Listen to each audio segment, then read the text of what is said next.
একজন নাগরিকের বিরুদ্ধে দুই ধরনের মামলা হতে পারে। এক, দেওয়ানি মামলা অথবা ফৌজদারি মামলা। মূলত কোনো সম্পত্তি ও পদের অধিকার বা অন্য যে কোনো অধিকার থেকে দেওয়ানি মোকদ্দমার উদ্ভূত হয়।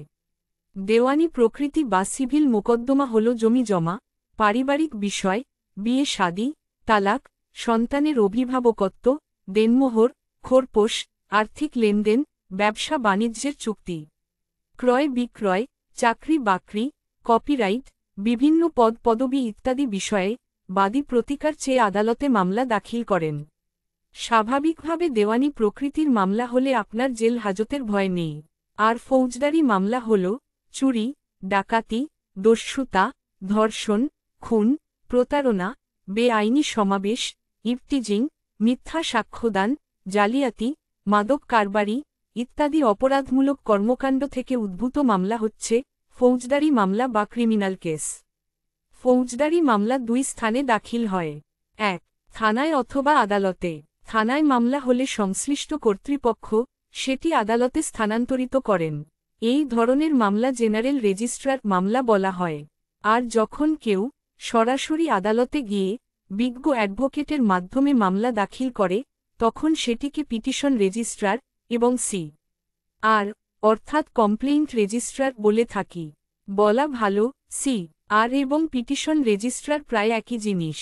জেলা বারের আদালতের ভিন্নতার ক্ষেত্রে এই দুটোকে পৃথক করা হয়ে থাকে। আর মামলায় মহামান্য আদালত সাধারণত তিনটি পদক্ষেপ নেয়। বিবাদী বা আসামির প্রতি সমন দেবেন, তদন্ত দিতে পারেন অথবা ওয়ারেন্ট দিতে পারেন। এখন আপনাকে অবশ্যই জানতে হবে আপনার নামে কি ধরনের মামলা হয়েছে। যদি আর মামলা হয় তবে অবশ্যই আদালতে যেতে হবে। আদালতে যাওয়ার পর আপনার বিশ্বস্ত একজন অ্যাডভোকেটের মাধ্যমে আদালত সংশ্লিষ্ট বিষয় বোঝেন এমন কোন ক্লার্ক মুহুরির মাধ্যমে আপনার নামে মামলা হয়েছে কিনা সেটি নিশ্চিন্তে বের করা সম্ভব। বলে রাখা ভালো, কোন দালালের খপ্পরে যেন না পড়েন। অবশ্য আপনি যদি একটু সচেতন হন ব্যাপারটি আরও সোজা হবে। প্রত্যেকটি জেলার থানাভিত্তিক কোর্ট আছে। সেই হিসেবে বাদী যে অঞ্চলে বসবাস করেন বা ঘটনাটি যে এলাকায় সংঘটিত হয়েছে সেই জেলার ওই অঞ্চলের এখতিয়ারাধীন কোর্টে খবর নিলেই সহজে বুঝতে পারবেন আপনার নামে কোন মামলা হয়েছে কিনা।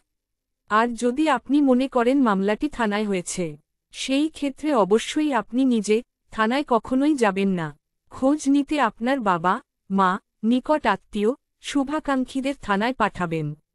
থানায় যদি মামলা হয় আর সেটি যদি আমলযোগ্য এবং জামিন অযোগ্য ধারায় হয় তবে আপনাকে সঙ্গে সঙ্গে পুলিশ অ্যারেস্ট করে কোর্টে চালান করে দিবে। আমলযোগ্য অপরাধ হল বিজ্ঞ ম্যাজিস্ট্রেটের অনুমতি ব্যতীত পুলিশ অপরাধীকে গ্রেফতার করতে পারে। আর আমল অযোগ্য অপরাধ হল ম্যাজিস্ট্রেটের অনুমতি ব্যতীত পুলিশ গ্রেফতার করতে পারে না। তাই অপরাধের ধরন যদি গুরুতর হয় তবে অবশ্যই আপনি মহামান্য হাইকোর্ট থেকে আগাম জামিন নেবেন। থানায় ও আদালতে খোঁজ নেওয়ার পর যদি আপনি জানেন আপনার নামে মামলা হয়েছে তবে অবশ্যই আপনার বিশ্বস্ত একজন অ্যাডভোকেটকে মামলায় নিয়োগ করবেন। অ্যাডভোকেট আপনার মামলার সবকিছু দেখভাল করবেন। মামলা সংক্রান্ত কোনো অনুসন্ধান যদি আপনি করাতে চান তাহলে আমাদের সাথে যোগাযোগ করুন।